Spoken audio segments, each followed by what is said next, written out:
Are you looking for something that will help you sleep better, help you deal with stress, and lower your blood pressure? Hi, I'm Bernice Hunt, and I am a brain health professional. I help women just like you who are starting to notice a few memory challenges, and I help you to stay sharp so that as you age, you can still travel, have fun with your grandkids, and experience new adventures without missing a beat.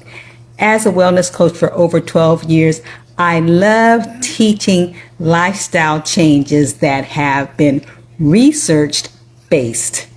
And so you can only imagine how excited I was to learn that meditation has been confirmed by scientists to be so beneficial. Something that the Bible has been telling us for years is now confirmed by research. Over hundreds of studies that say that meditation will benefit you. It will help you with your sleep. It will help you handle stress. It will help you lower your blood pressure and a lot more. And so I hope you caught my video the other day. I did one on meditation. It was a short little clip. So if you didn't catch it, go ahead to my YouTube channel or to my Facebook page, Keep Your Brain Sharp, and you can find it there. But today I want to talk more about why you should be meditating. You should start if you haven't already started, and you should continue regularly if you do meditate. Okay, so that's what we're going to be talking about today. So, meditation and the brain. Well, you know what? If it helps you with your sleep, and it helps you handle stress, and it helps lower your blood pressure, guess what? Those are all risk factors for dementia. And so it's going to also help you have a better brain. Now, you may already know that Alzheimer's is number one when it comes to the types of dementia. It is the most common, numero uno. But you may not know that number two is vascular dementia. Vascular dementia is when we're talking about constriction of your blood vessels, lowering blood pressure. So you see how that works, how that helps with that. So if you want to guard against both Alzheimer's and vascular dementia, number one and number two, you may want to think about regularly meditating. Okay, so what is meditation? Most of the time we talk about meditation, we have, a religious basis to it, and it does have a religious basis to it, but there are all kinds of forms of meditation, and you can still benefit from meditating if you're not going, even if you don't add the religious component to it. So that's up to you. It's your choice whether you want to add that or not. If you're asking me, I definitely add it, but you're not asking me. So you do you, and you can meditate with or without that as a base, because meditation is about focusing on one thing and stopping all that thought, all that thinking that's going on in your head, and analytical stuff that you're always thinking about. Those thoughts you want to take away, and you want to just focus on one thing. Okay, and did you know that experts are telling us that the average person has over 60,000 thoughts a day. 60,000 thoughts. That's a lot of thinking. And most of them, they say 80% of them are negative. So you're putting yourself down, or you're thinking negative about something, or you're being pessimistic or something like that. And so don't you want to get a handle on that? Yeah, you want to stop that thing from happening, and meditation can teach you how to do that. Okay, so you need to concentrate on taking control of your thought processes, okay? Because we've all been there. We've all had times when we're laying in the bed, and guess what? We can't go to sleep because our brain is racing. You said, oh, I can't get my brain to stop.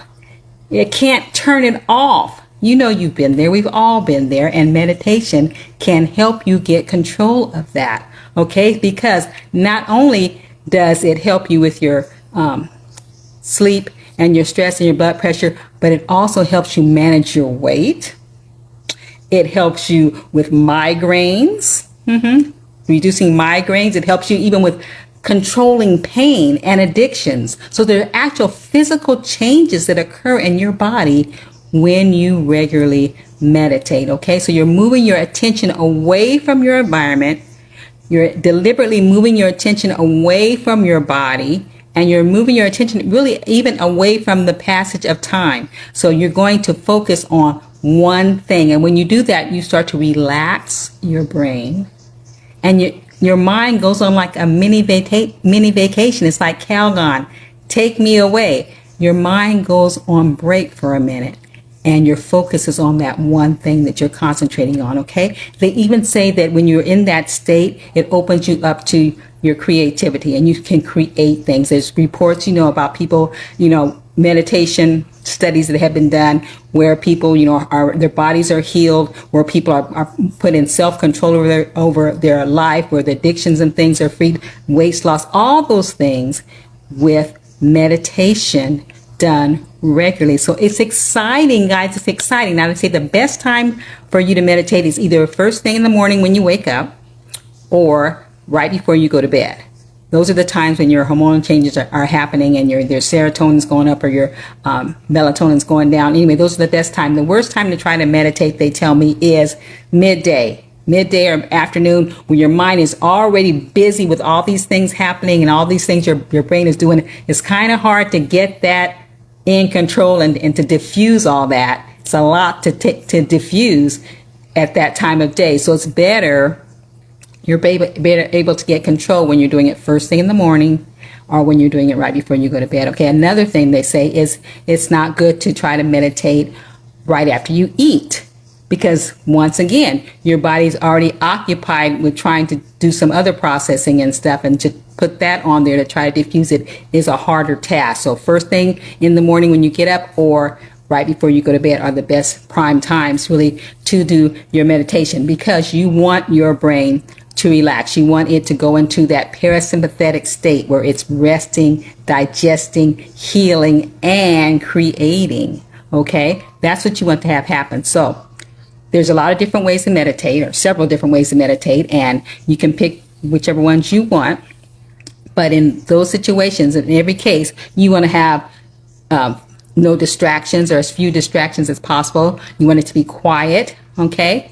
Yes, you want that a certain atmosphere set so you're not interrupted and you don't go back and forth, okay? Now, one of the simplest forms that people start off with is the breathing technique, using your breath. Because remember I said you're focusing on one thing.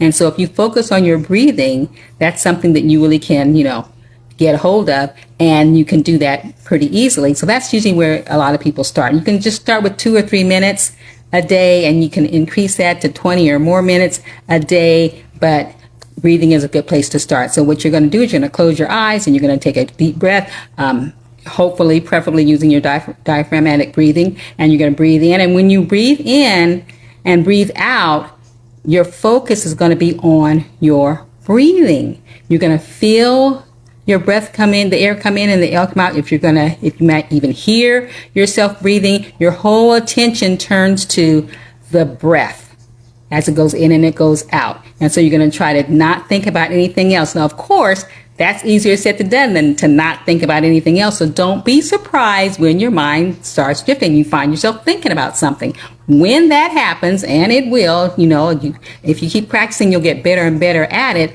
But when that happens, don't, condemn yourself or feel guilty. Just pull yourself back to thinking about your breathing. Pull it back, reel it back into no thought. Okay, you're teaching and training your mind to take some time off of thinking.